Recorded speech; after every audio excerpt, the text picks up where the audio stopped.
Feliz sábado. Estamos felizes porque estamos na presença de Deus, na casa de oração. Obrigado, Jaciene. Belíssima música. Louvado seja o nome do Senhor, porque de fato Ele é santo. Ele é santo, santo, santo, santo é o Senhor.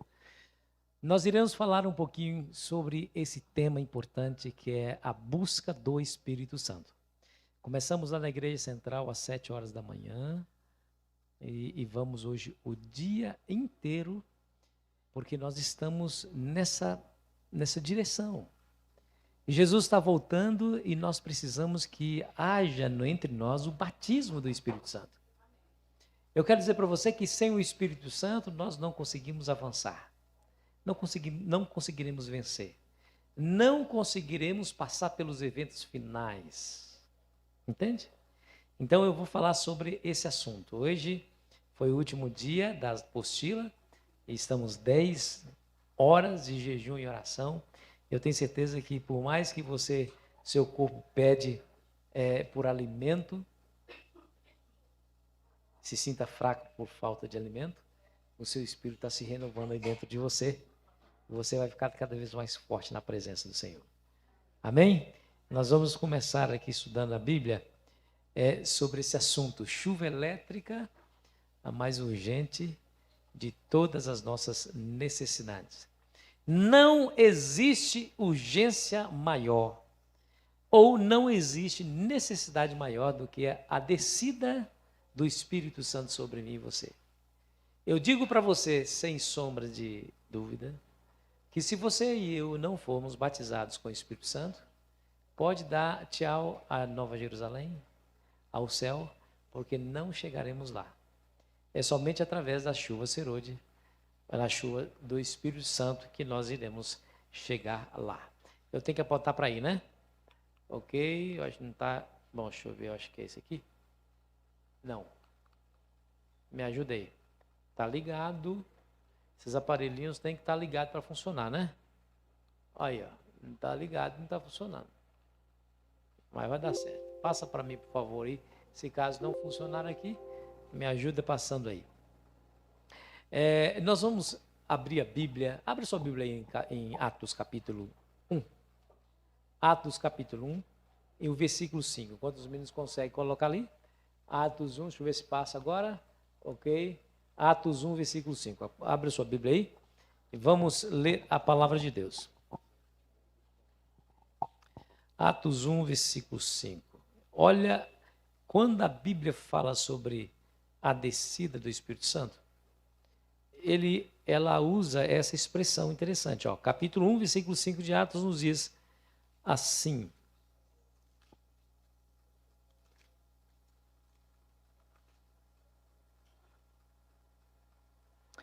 Porque João, na verdade, batizou com água, mas vós sereis batizados com o Espírito Santo não muito depois desses dias. Obrigado. Interessante. Você percebeu aí que a Bíblia, quando fala sobre a descida do Espírito Santo, traz essa expressão batismo, né? Batizados com o Espírito Santo. Isso aqui é muito significativo, preste muita atenção. Porque a palavra batismo ela tem um significado especial, porque a palavra batismo veio do grego para o português, sem passar por tradução. Batismo no português, batismos no grego. Isso é comum. Tem outras palavras que vieram do grego para o nosso idioma e não passaram por tradução. Por exemplo, como é que é o nome do médico responsável ou especialista no coração? Como é que é o nome dele? Cardiologia. Cardia em grego, coração. E logos, logia, especialista ou conhecedor, sabedoria. Como é que é o nome do médico que é responsável por cuidar das nossas emoções? Psicólogo. Psique no grego, mente. Logos, conhecimento. Psicólogo. Está vendo? Veio do grego para o português sem passar por tradução. E muitas outras palavras, podia dar outros exemplos. A palavra batismo também é. E um dia um pastor nosso foi numa cafeteria, não para tomar café, porque não sou só café na cafeteria. Foi lá tomar um suco. E ele estudou isso, a gente estuda isso em teologia, né? Estuda a língua original, o grego. Mas aí parece que ele tinha uma certa duvidazinha, será que os nossos professores realmente ensinaram certo? E na cafeteria tinha um grego, recém-chegado da Grécia e falava português. Aí assim, agora eu vou tirar minha dúvida. Foi lá e perguntou para o grego assim, ô fulano, me permita fazer uma pergunta, por favor. A palavra batismo veio do grego português sem passar por tradução. Mas eu gostaria de saber de um grego, que fala grego, o que significa a palavra batismo no seu idioma? Aí ele deu uma risadinha e falou assim, eu vou mostrar para você o que significa. Ele estava tomando café, comendo rosquinha. Pegou a rosquinha, mergulhou completamente no café e disse, batizei a rosquinha. E é exatamente isso. Batismo significa mergulho, submergir em água. Isso significa batismo. Aí ele disse, quando lá na Grécia os meninos vão para o rio e quando eles pulam dentro d'água e é totalmente mergulhado na água, nós falamos, o menino se batizou. E quando ele sai da água, o menino saiu do batismo. Batismo significa mergulho.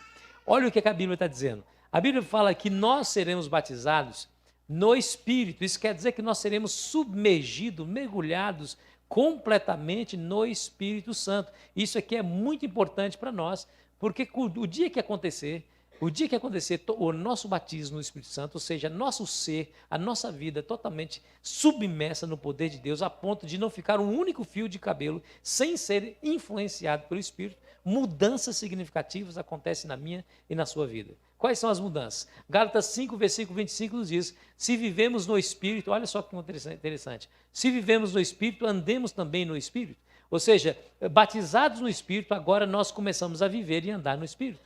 De maneira que o Espírito que vai nos influenciar diante das provocações da vida, os conflitos, os desafios. Imagine você no trânsito e você agora é cortado por um indivíduo, aquele velho homem vem à tona, aquela raiva, aquela vontade de responder na mesma moeda, chamar o homem de qualquer coisa menos de santo. Quando você é batizado no Espírito Santo, você anda e vive no Espírito. E agora você vai agir conforme o Espírito quer que você haja, porque ele te influencia. Olha o que vai acontecer mais. Olha só, 1 Coríntios 3, versículo 16 e o 6, 19, que nós conhecemos muito bem, nos diz, não sabeis que sois santuário de Deus e que o Espírito de Deus habita em vós? Acaso não sabeis que vosso corpo é santuário do Espírito Santo? Então, olha só que interessante. Quando nós somos batizados, nós seremos morada do Espírito. Gente, isso aqui é extraordinário. Quando nós chegarmos no céu, eu vi um indivíduo falando isso outro dia e achei interessante. Chegarmos no céu, nós iremos perguntar para Moisés algumas coisas. Ou talvez você pergunte para outro personagem bíblico. Eu vou perguntar para Moisés. Moisés, como é que foi, Moisés? Conta para mim a experiência de abrir o mar vermelho. Você foi lá, colocou o cajado. Como é que foi você ver aquelas paredes de água de um lado, parede de água do outro, e vocês passarem seco? Como é que foi essa experiência? Claro que ele vai me contar, mas ele vai ficar também surpreso diante da minha pergunta, porque ele vai me perguntar assim, mas isso não é nada? Me responda, como é que é ter Deus habitando dentro de você? Como é ter Deus habitando dentro de você? Quando sermos batizados no Espírito Santo, é exatamente isso que vai acontecer. Quer ver? Ó? Olha, Hebreus 6, verso 4, diz assim, ó, preste muita atenção. Nós estamos vendo as mudanças que acontecem em nossa vida quando nós somos batizados no Espírito. É impossível, pois, que aqueles que uma vez foram iluminados e provaram o dom celestial e se tornaram participantes do Espírito Santo. Então, olha que interessante, você começa a participar do Espírito. O que significa isso? Participar dos interesses do Espírito. O que o Espírito faria se estivesse no seu lugar? É isso que você vai fazer. O Espírito Santo vai te influenciar a tal ponto para você começar a fazer a obra do Espírito, e a pergunta é, que obra é essa? Entende? Então você vai ser participante, ou seja, você vai ser o instrumento dele para a salvação das pessoas, porque é exatamente isso que o Espírito Santo faz, é salvar pessoas e levá-las a Cristo. E qual é o desejo de Deus para nós? Se nós sabemos que o Espírito Santo faz tudo isso conosco e que nós não conseguimos avançar na vida espiritual sem Espírito, a pergunta é, qual é o desejo de Deus para nós? Lá em Atos capítulo 4, versículo 31 nos diz: tendo eles orado, tremeu o lugar onde estavam reunidos e todos ficaram cheios do Espírito Santo e com intrepidez anunciavam a palavra de Deus. Então olha aqui para mim, nós precisamos mudar a maneira como nós usamos em relação à descida do Espírito Santo. A gente usa algumas expressões e às vezes não pensamos no significado delas, né? A gente usa porque todo mundo usa e tal. A gente fala assim: Senhor, me dê porção dobrada do teu Espírito. Quem é bom de matemática vai saber. Se você não tem nada e pede 2 vezes nada, você vai ter o quê? 2 vezes 0 é? Você sabe por que a gente usa essa expressão? Essa expressão aparece na Bíblia pela primeira vez lá na experiência de Eliseu com Elias. Você se lembra? Eliseu soube que Elias ia embora. E Elias falou assim: olha, você pode pedir o que você quiser de mim, quando eu passar, você pode pedir. Aí ele falou assim, Eliseu falou para Elias: então, Elias, eu quero alguma coisa especial, que você me dê 2 vezes a porção dobrada do seu espírito. Em outras palavras, eu quero ser 2 vezes mais poderoso que você. Olha que Elias foi um grande homem, né? Poderoso em obras, não foi? Fez coisas extraordinárias. Mas, meu amigo, não chega nem nos pés de Eliseu. Vou dar um exemplo para você ver. Para você ver. Tinha 2 homens carregando um cadáver, um homem morto. Morreu na guerra. Estava na maca. Os caras estavam levando. De repente, o inimigo despontou lá. Eles, desesperados, correram e jogaram esse cadáver bem na sepultura de Eliseu. Quando o cadáver bateu nos ossos de Eliseu, o que aconteceu com o cadáver? Poderoso, né? Aí ele estava dizendo para Elias: Elias, eu quero ser 2 vezes mais poderoso do que você. Então, não peça, se você não tem nada do Espírito, não peça porção dobrada do Espírito. Porque você não tem nada, você vai receber o quê? Então, qual é a oração que nós devemos fazer? Senhor, nos ajude a ser cheios, plenos, completos do Espírito Santo. Essa é a oração que eu e você precisamos fazer. Antes de mostrar isso aqui, deixa eu fazer uma pergunta para você. Bênçãos espirituais. O que são bênçãos espirituais? Você orar para alguém, em nome de Jesus, que essa pessoa está doente, em nome de Jesus você ora por ela e ela se cura. Você acha que essa é uma bênção espiritual? Sim ou não? Sim ou não? Sim. Você orar para a conversão de alguém, aí o Espírito Santo vai lá, toca o coração dessa pessoa, ela se converte. Essa é ou não é uma bênção espiritual? Você orar para que a sua família esteja firme na igreja, fazendo a vontade de Deus, pregando o evangelho, e a sua família cada vez mais está mais firme, cada vez mais está mais operante no trabalho do Senhor. Isso é ou não é uma bênção espiritual? Tudo é bênção espiritual. Porém, Ellen White fala que a descida do Espírito Santo, olha só, obreiros evangélicos, fala-se que a descida do Espírito Santo é a maior bênção, pois dela resultam todas as outras bênçãos espirituais. Obreiro Evangélico 285. Então, se você quer todas as demais bênçãos, a primeira que você deve buscar é o quê? O Espírito Santo. Sem a qual você não conseguirá as demais bênçãos prometidas. Quais são as funções do Espírito Santo? Bom, você se lembra desse texto, Jesus dizendo sobre o Espírito Santo: quando ele vier, convencerá o mundo de 3 coisas: do pecado, da justiça e do juízo. O que é isso? O que é convencer do pecado? Do pecado é de mostrar a sua real situação. O Espírito Santo vem para você e diz assim: você não é tão bom como você acha que você é. Você é um pecador. E o salário do pecado é a morte. Ele convence você. Quando ele convence você da sua real situação, você entra em desespero, porque você se sente perdido. Aliás, é exatamente isso que vai acontecer na angústia de Jacó. Você se lembra que Ellen White disse sobre isso? Qual foi a angústia de Jacó? Ele atravessou o vale de Jaboque e começou a orar a Deus, porque ele estava em angústia, porque estava vindo Esaú, estava vindo Esaú, seu irmão, com 400 homens. Para quê? Para festejar com Jacó? Não, para matar todos eles. Ele ficou com tanto medo que ele pegou a sua família, dividiu em 2 bandos. Um bando ele mandou para a direita, outro para a esquerda, e disse: se ele alcançar esse bando, aquele se preservará. E ele atravessou o vale de Jaboque e orou a Deus angustiado, porque ele não tinha certeza do perdão do irmão. Ellen White, aplicando essa história de Jacó, ele fala que haverá uma angústia antes da volta de Cristo que abaterá o povo de Deus.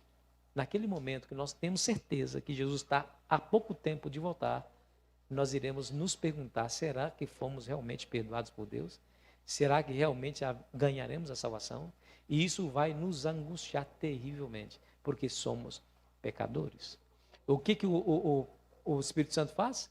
Ele nos convence da nossa real situação e com isso nos leva ao desespero espiritual. Mas ele depois nos conforta, né? Ele bate e assopra. Bate e assopra. Por quê? Porque nos convence também da justiça.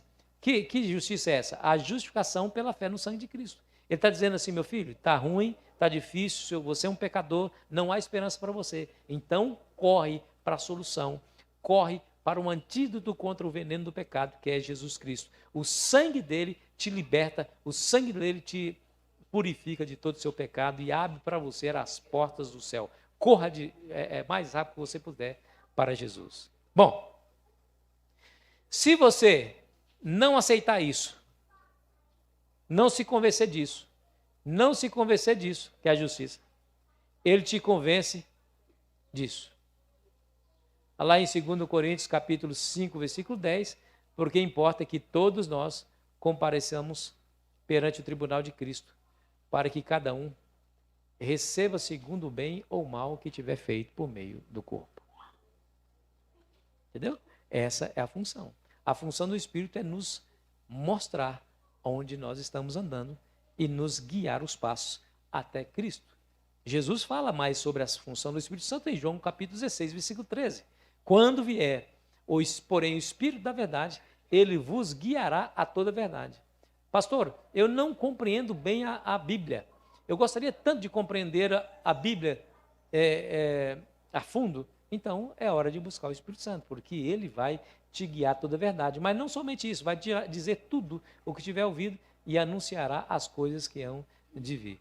Olha só, se você não compreende as profecias, busque o Espírito Santo, porque anuncia as coisas que hão de vir, revela para nós. João 14, 26 também nos diz, mas o Consolador, o Espírito Santo, a quem o Pai enviará em meu nome, esse vos ensinará todas as coisas e vos fará lembrar de tudo que vos tenho dito. Quando você estiver na frente de alguém e está conversando, essa pessoa lhe pede um conselho, você não tem a mínima condição de dar um conselho, porque lhe falta sabedoria, você não sabe o que dizer, é nesse momento que o Espírito Santo te faz lembrar os textos bíblicos, os conselhos de Deus para você transmitir a essa pessoa.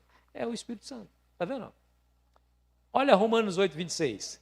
Romanos 8, 26 nos diz assim, ó, também o Espírito semelhantemente, ó, isso é forte, semelhantemente nos assiste em nossa fraqueza, porque não sabemos o quê? Orar. Quem sabe orar aí?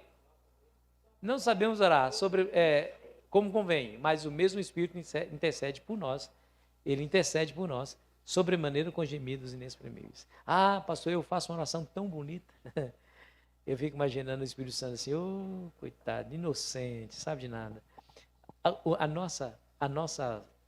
nosso vocabulário e as nossas palavras são pobres demais. São pobres demais. Quer ver? Eu vou dar um exemplo para você entender isso. Nós usamos uma palavra para agradecer alguém quando alguém nos faz um favor, não é? Quando alguém faz um favor para a gente, fala assim, muito obrigado. Não é? Somos educados, né, gente? Muito obrigado por ter me feito. Mas a gente nem pensa no sentido da palavra. Porque, etimologicamente falando, muito obrigado era uma frase completa. Você dizia para a pessoa que lhe fazia um favor, eu me sinto muito obrigado a lhe retribuir o favor. Né? Osmarina foi lá e me emprestou um dinheiro, quem sabe, né, irmã Manuel?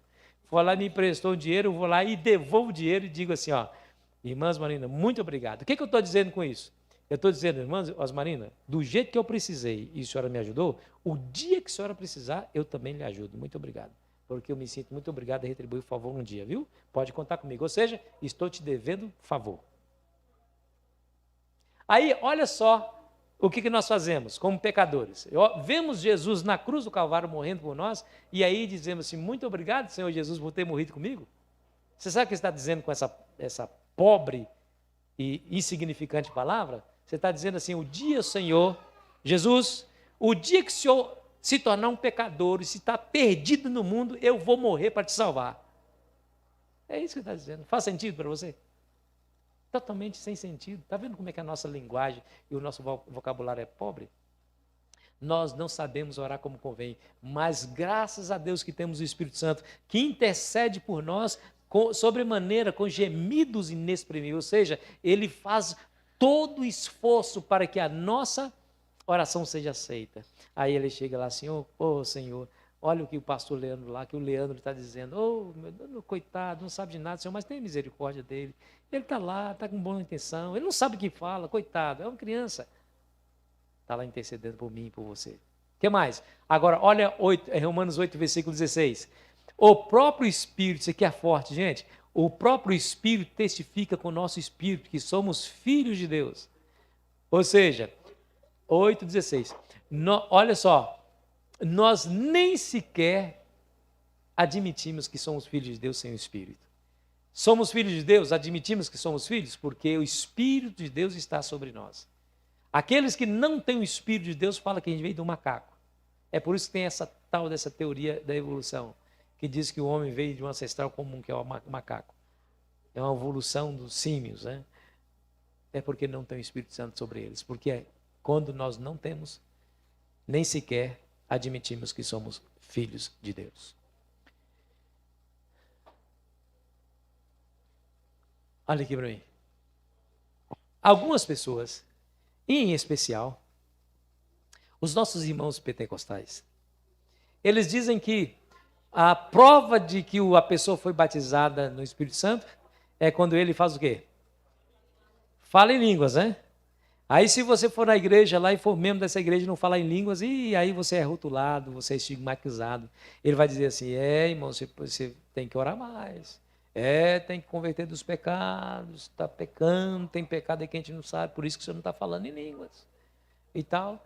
Mas quem foi que disse para você que a principal função do derramamento do Espírito Santo sobre nós é falarmos em línguas?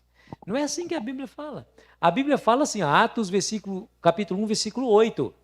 Mas recebereis poder ao descer sobre vós o Espírito Santo e sereis o quê? Minhas testemunhas. É para isso que o Espírito Santo desce sobre nós. É para que nós sejamos testemunhas eficazes. Testemunhas cujo testemunho é inevitável ou irresistível. As pessoas não resistirão ao nosso testemunho, porque nós estamos com o Espírito Santo. Isso me faz lembrar uma história de um amigo que, antes de ser adventista, ele passou por 2 igrejas antes. Primeiro, ele passou pela Seishinoe. Você já ouviu falar dessa igreja cristã, Seishinoe? A Seishinoe parece que é japonesa, né? E aí ele ficou um tempo nessa Seishinoe, ele aprendeu a fazer uma oração em japonês. Ele decorou as palavras lá. Ele não fala japonês, mas decorou as palavras. Aí, um belo dia, ele saiu da igreja e resolveu frequentar a igreja pentecostal. Ficou lá algum tempo, só que ele ficava incomodado demais, porque ele não falava em línguas e o povo estava estigmatizando ele, dizendo que ele não era batizado no Espírito. Você não está falando em línguas. Todo mundo falava, menos ele. Ele tentava fazer força, mas não conseguia falar em línguas. Olha que coisa, né? Olha que coisa. Aí um dia ele foi convidado para pregar nessa igreja. Aí ele foi, aí o irmão falou assim, quem sabe seja essa a sua oportunidade. Ora, arrependa dos seus pecados, peça perdão. Quem sabe você recebe o Espírito Santo e fala línguas, né? De tanto pressionar ele, ele fez uma coisa feia, irmão. Adivinha o que ele fez? Na hora da oração, ele orou a oração em japonês que ele havia aprendido. E o povo, aleluia, glória a Deus, glória a Deus. O irmão foi batizado no Espírito Santo. Não, irmão, estava decorando uma reza que ele decorou em japonês. Aí, por que eu sei disso? Porque ele se tornou adventista e depois nos contou a história. Não é para falar em línguas, é para ser testemunha. Se preciso falar em línguas, você fala. Não fala? Pode, qual o problema? O Espírito Santo pode todas as coisas, inclusive fazer você falar em um outro idioma. Ok, então olha aqui para mim, deixa eu dizer uma coisa para você. Algumas coisas na Bíblia não fala a geração atual. A nossa sociedade é uma sociedade não é agrícola e nem pecuária. A nossa sociedade é uma sociedade industrial. Nós vivemos numa cidade, nós não vivemos no campo. E algumas partes da Bíblia, algumas expressões da Bíblia, parecem não nos fazer sentido. Por exemplo, olha só, lá em Joel 2:23 nos diz assim: alegrai-vos, pois, filhos de Sião, regozijai-vos no Senhor vosso Deus, porque Ele vos dará em justa medida a chuva. Fará descer como outrora a chuva temporã e a chuva serôdia. Mas que dia acho que é isso? Chuva temporã, chuva serôdia? Isso não fala para a gente, né? Agora, para a primeira audiência, que eram os israelitas, isso aí fez todo sentido. Quando falou chuva temporã, chuva serôdia, aqueles que viviam no campo e viviam da agricultura sabiam exatamente o que o profeta estava dizendo. O que é chuva temporã? Chuva temporã era uma chuva torrencial forte que caía em meados de novembro, dezembro e janeiro. Essa chuva, ela caía torrencialmente nos primeiros dias para amolecer a terra e preparar a terra para a sementeira. Mas ela não caía 3 meses seguidos, porque senão alagava tudo. Ela caía uns 2, 3 dias, parava e ficava espaçada. Caiu uma semana depois, 15 dias depois, e vai caindo até final de janeiro. Aí o agricultor aproveitava a terra agora mole e semeava o campo. A semente com a terra toda úmida germinava, crescia a planta. E ao longo do tempo ia crescendo e até sair as primeiras espigas. E aí, quando chegava no final de janeiro, havia um período de seca. Aí, quando chegava no meados de março, caía outra chuva.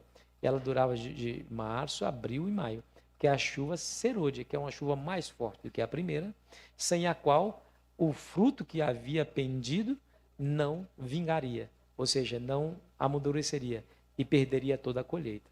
Sem a chuva serôdia, a colheita não acontecia. E com a chuva serôdia, ela fortalecia mais ainda a colheita e a colheita seria farta. Isso significa chuva temporã e chuva serôdia. A temporã é forte, mas não é tão forte quanto a chuva serôdia. E agora olha só o que a Bíblia fala. Quando a Bíblia fala que o povo seria banhado com a chuva especial chamada temporã e serôdia. Quando é que cumpriu a chuva temporã do Espírito Santo? Porque Joel faz associação da chuva serôdia e temporã com a descida do Espírito Santo, certo? Então, quando é que desceu a chuva temporã? Ou seja, a primeira dotação do Espírito Santo de maneira significativa na história da igreja. Você se lembra que no Pentecoste eles começaram a falar em línguas porque foram batizados com o Espírito. Você se lembra disso. Falavam das coisas de Deus, das maravilhas de Deus em outras línguas. As pessoas de outras línguas ouviram as maravilhas de Deus e se maravilharam. Alguns zombaram dizendo, esses homens estão bêbados. E Pedro então toma a palavra e diz assim, lá no Atos 2,15, estes homens não estão embriagados, como vinde pensando, sendo essa a terceira hora do dia. Mas o que ocorre é o que foi dito por intermédio do profeta Joel. Acontecerá nos últimos dias, diz o Senhor, que derramarei do meu espírito sobre toda a carne. Vossos filhos e vossas filhas profetizarão, vossos jovens terão visões e sonharão vossos velhos. E como resultado, você já sabe, nesse sermão, no final do sermão, quase 3.000 pessoas foram batizadas. E o número foi cada vez mais aumentando, a ponto de eles chegarem a esses resultados aqui. Por exemplo, em Jerusalém, Atos 5, verso 28, os discípulos foram presos, levados para o Sinédrio, e lá no Sinédrio disseram assim para eles, expressamente vos ordenamos que não ensinasse nesse nome, no nome de Jesus. Contudo, encheste Jerusalém da vossa doutrina. Aqueles homens iletrados na sua grande maioria, sem muito recurso, encheu Jerusalém, ou seja, não havia canto de Jerusalém que não souberam que Jesus, que foi crucificado, havia ressuscitado e era o Senhor de todos nós. Eles encheram Jerusalém da doutrina. Deixa eu fazer uma pergunta para você. Será que São José dos Campos se encheu da doutrina de Cristo? Agora, o mundo, olha só, Atos 17, verso 6. Porém, não os encontrando, arrastaram Jason e alguns irmãos perante as autoridades, clamando, estes que têm transtornado o mundo, chegaram também aqui. Paulo fala em Colossenses capítulo 1, que o evangelho foi pregado de toda criatura debaixo do sol. Olha as coisas que a igreja fez, banhadas com o Espírito Santo. Irmãos, só para lembrar vocês, que a igreja do primeiro século, igreja primitiva, não tinha 1% de recursos que a igreja atual tem. Eles tinham poucos membros, 500 membros no início. 500 membros, nós temos 22 milhões de membros. Eles não tinham igreja nenhuma edificação. Eles usavam as sinagogas dos judeus e as casas dos próprios irmãos. Ele não tinha uma instituição. Hoje nós temos casas publicadoras a imprimir livros, revistas, periódicos. Nós temos fábrica de alimentos, nós temos TV, nós temos rádio, nós temos internet, nós temos um sem número de templos espalhados por todo o mundo. Mas eles tinham algo que torna tudo isso desnecessário. Eles tinham o poder do Espírito Santo. Coisa extraordinária, né? E aí, responda essa pergunta para mim. Pregação em todo mundo, somos capazes? Presta atenção. Somos 22 milhões de membros no mundo. Você sabe quantos habitantes tem no mundo? 7 bilhões e meio, chegando a 8. Já chegou? Chegou 8 bilhões. Então, olha só, 8 bilhões. Você sabe onde está a maior parte da população mundial? Naquela janela chamada janela 1040. É o local, é uma faixa territorial geográfica no planeta, que norte da África, Oriente Médio, Ásia.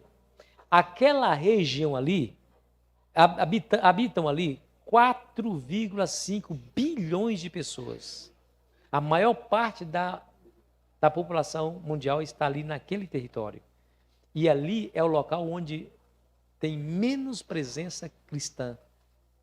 Os países onde são há mais perigo para se pregar o evangelho. Totalmente intolerantes, matam cristãos. É onde está a maior parte da população mundial. Faz as contas aí. Quem é bom de matemática, faz. São 8 bilhões de pessoas no mundo. Pode tirar. Tirou?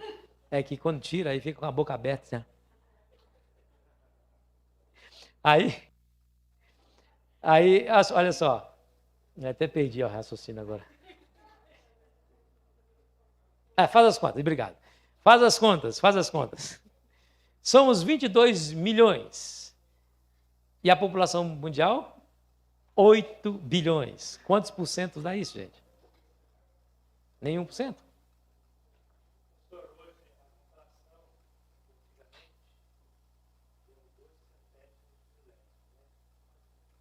Dois centésimos leves do quê?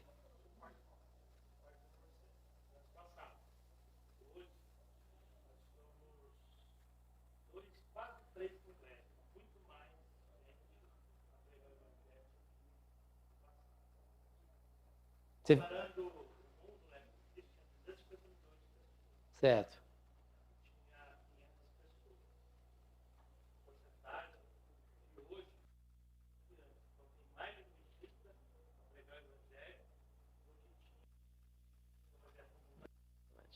E a nossa porcentagem em relação ao número de habitantes é bem ínfimo.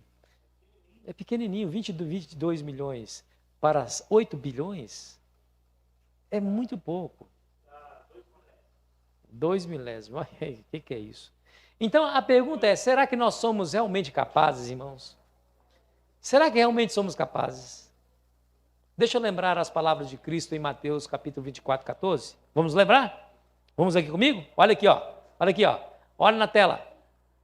Será pregado esse evangelho do reino por todo mundo.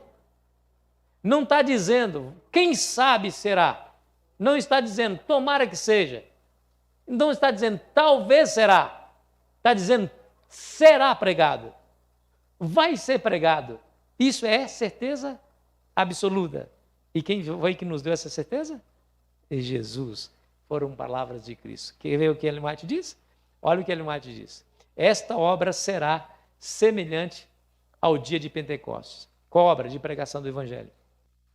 Assim como a chuva temporã foi dada no derramamento do Espírito Santo no início do Evangelho, para efetuar a germinação da preciosa semente, a chuva serôdia será dada em seu final para o amadurecimento da seara. Ou seja, aquele dia, num só sermão, 3.000 pessoas foram batizadas. E não era a plenitude do Espírito. O dia que houver a plenitude do Espírito sobre a igreja, onde há uma conversão, haverá milhares de conversões. Milhares. É isso que nós temos da profecia. Ela diz mais: as bênçãos recebidas sob a chuva temporã são-nos necessárias até o fim. No entanto, só isso não nos basta. Embora acariciemos as bênçãos da primeira chuva, que é temporã, não devemos, do outro lado, perder de vista o fato de que sem a chuva serôdia para encher a espiga e amadurecer o grão, a colheita não estará pronta para a ceifa. Podemos ter tido uma medida do Espírito de Deus, mas tanto pela oração como pela fé, devemos buscar continuamente mais do seu Espírito. Viu aí? Então, sem o Espírito Santo, não dá para pregar o Evangelho no mundo todo. Mas com o Espírito Santo, como diz lá em Minas, e quem é mineiro aqui vai entender a expressão, o ditado, como diz lá em Minas, com o Espírito Santo será café pequeno. É como diz o mineiro, vai ser facinho. Fácil, fácil, fácil, fácil. Com o Espírito Santo? Fácil, fácil, fácil. Pode contar com isso. Nós iremos alcançar o mundo e vai ser, rápido. Vai ser rápido. Aqui é mamão com açúcar, né? Pronto, mamão com açúcar. É como sentar na gelatina. Mole, mole, mole, mole. Né? É roubador de criança, exatamente. Café no bule, exatamente. Olha só. Agora, se nós não conseguimos absolutamente nada sem o Espírito Santo, não é de se perguntar quão disposto está Deus de nos dar o Espírito? Se ele está disposto, tá, ok, está disposto. Mas quão disposto ele está? Eu vou lembrar as palavras de Jesus, o próprio Jesus, em Lucas capítulo 11, versículo 13. Ora, se vós que sois maus sabeis dar boas dádivas aos vossos filhos, quanto mais o Pai Celestial dará o Espírito Santo àqueles que lhe pedirem. Você se lembra o contexto dessa palavra? Jesus falou assim para os discípulos: qual de vós, sendo maus, o filho lhe pedir um pão, lhe dará uma cobra? Quem é o pai que faz isso? Nenhum pai, mesmo sendo pecador, mesmo sendo mal. Aí Jesus faz a comparação. Quanto mais o vosso Pai Celestial dará o Espírito Santo àqueles que lhe pedirem. Então o Senhor Jesus está pronto para nos dar o Espírito Santo. Se nós pedirmos, Ele vai nos dar. Quer ver o que Ellen White diz? Olha o que Ellen White diz, colaborando com o que Jesus disse. Se todos estivessem dispostos, todos seriam o quê? Cada obreiro deveria fazer a sua petição a Deus pelo batismo diário do Espírito. Se todos estivessem dispostos. Eu digo sempre, e vou afirmar mais uma vez aqui, que o batismo do Espírito Santo,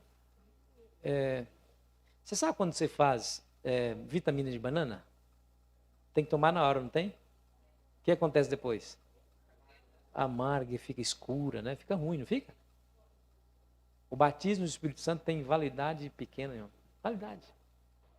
O batismo do Espírito Santo vale um dia só. Você tem que pedir no outro dia. É que nem um maná. Se deixar por outro dia, não serve. Tem que pedir de novo. Então, olha aqui, cada obreiro deveria fazer sua petição a Deus pelo batismo com o quê? Diário do Espírito.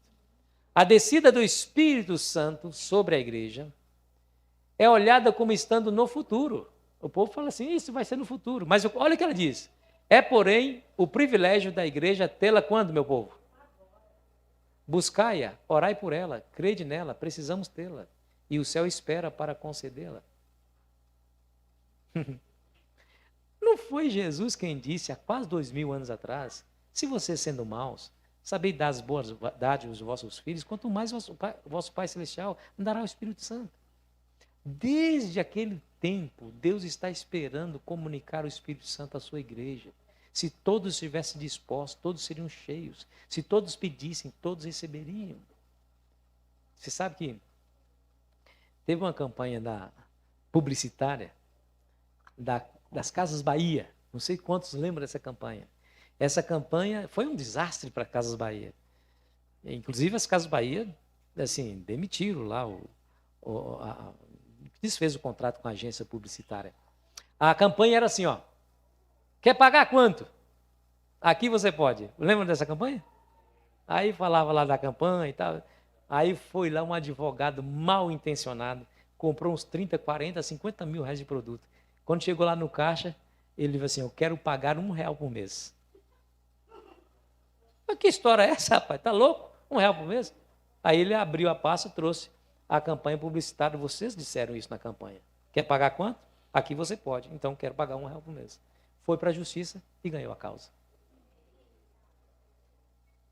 Aí as Casas Bahias dispensaram lá a agência. Apesar de que essa realidade, esse exemplo, traz uma realidade negativa, porém, para Deus, eu garanto, se você quiser, você pode. Quer o Espírito Santo? Você recebe. É só pedir. Aqui você pode. Aqui dá certo essa campanha publicitária. Porque o Senhor Deus, como diz aqui, espera para concedê-lo. Ok? Agora, é claro, obviamente, não é assim, né? Temos que cumprir algumas condições. 5 condições. Primeira, sentir necessidade e orar pelo Espírito. Isso aqui é óbvio, né, gente?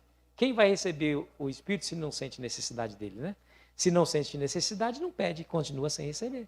Olha o que ela diz. Onde quer que a necessidade do Espírito Santo seja um assunto que de pouco se pense, ali se verá sequidão espiritual, escuridão espiritual e espirituais declínio e morte. Quando quer que assuntos de menor importância ocupem a atenção o divino poder, preciso para o crescimento e prosperidade da igreja, e que haveria de trazer após si todas as demais bênçãos, está faltando, ainda que oferecido em infinita plenitude. Percebeu aí? Então, o que está acontecendo com os púlpitos da Igreja Adventista nos últimos dias? Nós estamos falando muito sobre problemas existenciais.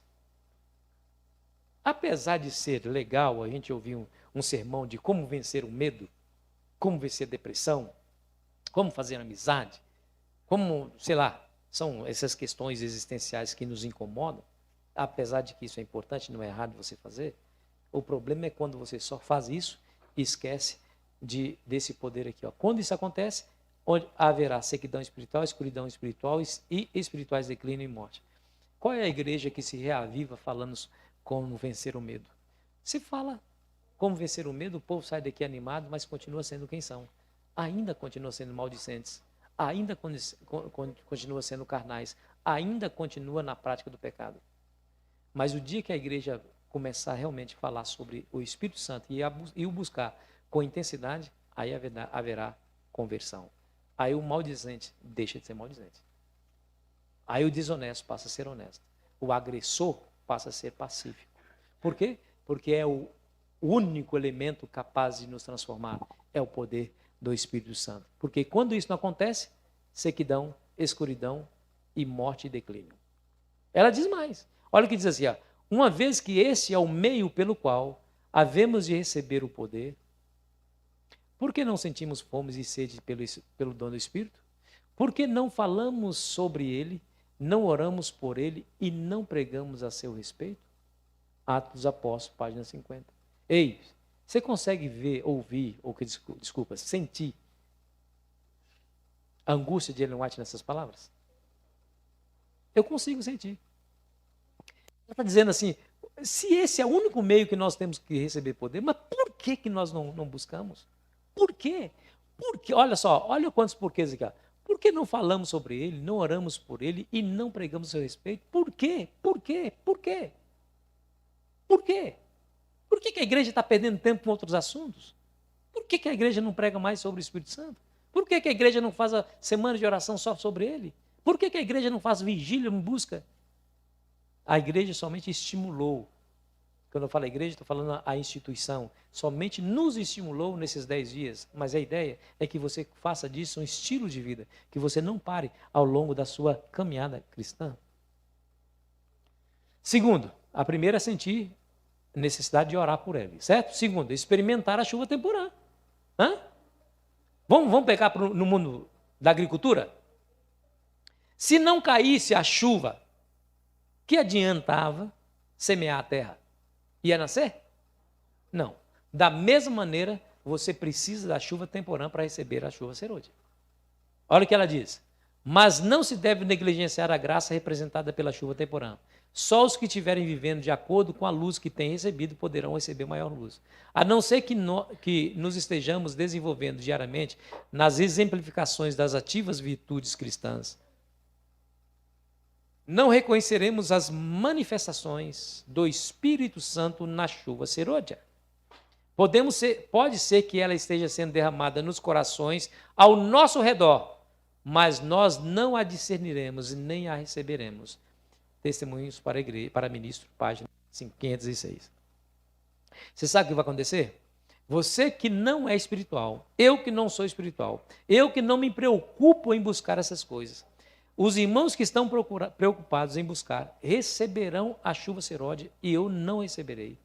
E eu não vou entender o que está acontecendo com ele. E é bem capaz de eu chamá-lo de fanático, de extremista. Porque ele está recebendo e eu não estou conseguindo compreender. Por quê? Porque eu não recebi as bênçãos da primeira chuva. O que mais? Está disposto a se deixar usar e guiar pelo Espírito Santo. Olha o que ela diz. Cristo prometeu o dom do Espírito Santo à sua igreja. E essa promessa nos pertence, da mesma maneira que aos primeiros discípulos. Mas, todavia, contudo, como todas as outras promessas, é dada sob condições. Muitos há que creem e professam reclamar a promessa do Senhor. Falam acerca de Cristo e acerca do Espírito Santo. E, todavia, não recebem o benefício. Por quê? Não entregam a alma para ser guiada e regida pelas forças divinas. Não podemos usar o Espírito Santo. Ele é quem deve ser serviço de nós. Você sabe o que acontece muitas vezes? Vamos imaginar. Um indivíduo recebe um convite para pregar ou cantar. Aí, como ele sente a responsabilidade de pregar, aí ele fala assim, naquele momento ele fala assim, Senhor, por favor, me dê o seu Espírito Santo para que eu possa falar no teu nome. No fundo, ele quer se sair bem, de maneira que as pessoas à porta lhe digam, olha, que sermão, hein? Eles pedem e não recebem, sabe por quê? Porque não estão dispostos a serem guiados pelo Espírito Santo. Você não pode, e nem eu posso, usar o Espírito, é Ele que deve nos usar. Não pode inverter a ordem natural das coisas, entende? Deixa eu dizer uma coisa para você. Deixa eu fazer uma pergunta simples. Quer ver? Ó? Eu vou fazer a afirmação. Eu não tenho dúvida que a concordância será geral. E depois eu vou fazer uma pergunta depois da afirmação. A afirmação, todos irão concordar. Quer ver? Ó? Sem o Espírito Santo não chegamos ao céu. Concorda? Ok, então é ponto pacífico entre nós. Agora a pergunta. Quantos estão dispostos a ser cheios do Espírito Santo? Então, deixa eu advertir. Agora pode baixar a mão. O Espírito Santo não se deixa ser usado. É ele que usa o instrumento. Ok? O Espírito Santo vai entrar em você se você estiver disposto a ser guiado por ele. Sabe que esses desejos que você tem, essas coisas que você gosta, mas que você sabe que não deve fazer? E só de alguém falar para você deixar de fazer, você já se ofende? Então o Espírito Santo vai te incomodar com isso. Esse vaso impróprio que é você e que sou eu, terá que ser quebrado e refeito novamente. O processo de quebra é um processo dolorido. Dói. Porque é transformação, é mudança. Então, se você estiver disposto a receber o Espírito Santo, esteja disposto a ser moldado por Ele. E Ele vai transformar você em uma nova criatura.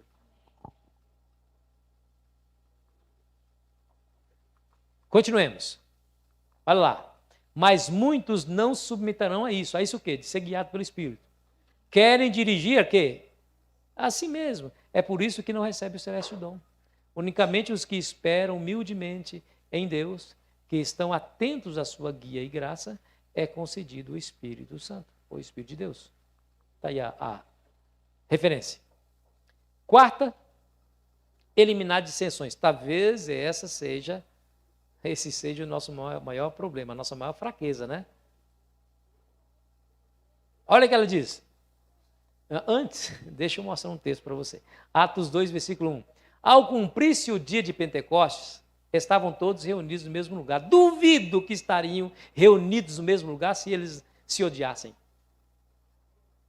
Para estarem reunidos no mesmo lugar, 10 dias seguidos, 10 dias seguidos, dormindo baixo do mesmo teto, deveriam ter se perdoado, eliminado as diferenças entre si.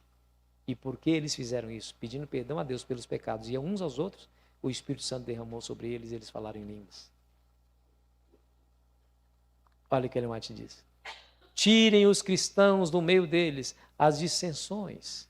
Entreguem-se a si mesmos a Deus para a salvação dos perdidos. Peçam a bênção com fé e ela há de vir. Eu fico pensando, como é que o Espírito Santo vai descer sobre uma igreja quando eles mal se toleram? Mal se toleram. Passam tão pouco tempo aqui. Se a gente passa aqui 3 horas, né, nos dias comuns, 4 horas é muito durante a semana. E quando chega num dia especial, no ano, a gente passa 10 horas dentro da igreja. É muito. Se eles pouco tempo ficam juntos e mal se toleram, como é que o Espírito Santo pode descer sobre essa igreja? Me diga. É por uma simples razão. Jesus diz assim, ó, se não perdoardes uns aos outros as vossas ofensas, tampouco o vosso Pai Celestial vos perdoará as vossas ofensas. Então esteja ciente de que se eu não estiver em paz com meu irmão, eu não recebo o Espírito. Eu preciso estar em paz. Ah, pastor, mas não é fácil o senhor dizer isso. É que você não conhece aquele miserável. Aquela miserável. Você não conhece. Realmente eu posso não conhecer. Mas eu posso dizer para você que aquele que é chamado Deus de amor pode tirar a mágoa do teu coração, a tristeza e o ódio e colocar amor no lugar. Amai vossos inimigos e orai por aquele que vos persegue. E última, esvaziar-se do próprio eu. Aqui é importante você ponderar. Quando uma pessoa está inteiramente vazia do próprio eu, quando todo falso Deus é expulso da alma, o vazio é preenchido com a comunicação do Espírito de Cristo. Está vendo? Cheio de si, né? Um dia um pastor presidente falou uma frase que isso me impactou e eu me lembro dessa frase até hoje. Onde ele falou assim no congresso, presidente do campo. Ele falou assim, sério para a igreja. Estava lá. Olha, irmãos, o que me surpreende, o que me deixa triste, não é uma igreja no dia de quarta-feira vazia, porque o povo está um pouco na quarta-feira, né? Não é uma igreja vazia na quarta-feira, mas uma igreja no sábado cheia de pessoas vazias. Doído, né? Às vezes eu fico perguntando, se Deus não tivesse dado o sábado, será que a gente viria no sábado na igreja? Se Ele não tivesse dito assim, ó, não trabalho no sábado não, tá? É santo. Será que a gente viria no sábado também na igreja? Se Ele permitisse assim, pode assistir o Globo Esporte à vontade no sábado, será que a gente estaria aqui? Pode ir para a praia, pode fazer o que você quer, churrasco, será que nós estaríamos aqui? Amigos, o que nos deixa triste realmente não é a igreja vazia na quarta, mas é uma igreja no sábado cheia de pessoas vazias. E aqui, ó, não há limites à utilidade daquele que, pondo de parte o próprio eu, abre margem para a operação do Espírito Santo em seu coração. E vive uma vida inteiramente consagrada a Deus. Não há limites. Eu fico impressionado com essa expressão, não há limites. Eu me lembro, por exemplo, de Pedro, e as pessoas que estavam doentes, ou os parentes dessas pessoas levavam seus doentes para colocar nas calçadas, para que a sombra de Pedro passasse e curasse a todos. Porque não há limites para alguém que se coloca nas mãos do Espírito Santo. Quando isso acontecer, queridos, você acha que o que aconteceu lá no início do Evangelho foi algo extraordinário? Então, Veja o que vai acontecer quando a igreja receber o celeste dom. A grande obra do Evangelho não deverá encerrar-se com menor manifestação do poder de Deus do que a que assinalou o seu início. As profecias que se cumpriram no derramamento da chuva temporã, no início do Evangelho, devem novamente cumprir-se na chuva serôdia, no final do mesmo. E ela diz: servos de Deus, com o rosto iluminado, a resplandecer de santa consagração, a apreciação de um lugar para outro, para proclamar a mensagem do céu. Por milhares de vozes em toda a extensão da terra será dada advertência. Operação prodígios. Os doentes serão curados. E sinais e maravilhas seguirão aos crentes. E ela diz assim, ó: estas cenas, a conversão de milhares no dia de Pentecostes, devem repetir-se e com maior poder. O derramamento do Espírito Santo no dia de Pentecostes foi a chuva temporã, porém a chuva serôdia será mais copiosa. Onde há uma conversão, haverá milhares. A pregação do Evangelho será rápida demais, porque o povo de Deus estará a apreciação de um lado para o outro, para abrir perante as pessoas a Bíblia, e a terra inteira vai se iluminar com a glória de Deus, porque assim é que nos é dito a palavra. O apelo quem faz são dois profetas do Antigo Testamento, Joel e Oséias. Joel nos diz: pedi ao Senhor a chuva no tempo da chuva serôdia, ao Senhor que faz nuvens de chuva. Desculpa, Zacarias, né? Sua vinda é certa, e ele descerá sobre nós como a chuva serôdia que rega a terra. Glória a Deus por isso. Glória a Deus, porque ninguém precisa achar que está perdido, que está perdido. Ainda há chance, ainda há um momento de nós buscarmos a Deus. Esse não é privilégio da igreja ter a chuva serôdia no futuro longínquo, é privilégio dela tê-la agora. Se você quiser, você pode tê-la. O céu espera para conceder. Jesus diz que o Senhor dará o Espírito Santo àqueles que pedirem. Todos que estiverem dispostos serão cheios do Espírito Santo, eliminando as dissensões entre nós, sentir necessidade de orar pelo Espírito, buscar o Espírito com todo o coração, esvaziar-se do próprio eu. Nós veremos receber o celeste dom, mas eu e você precisamos buscar.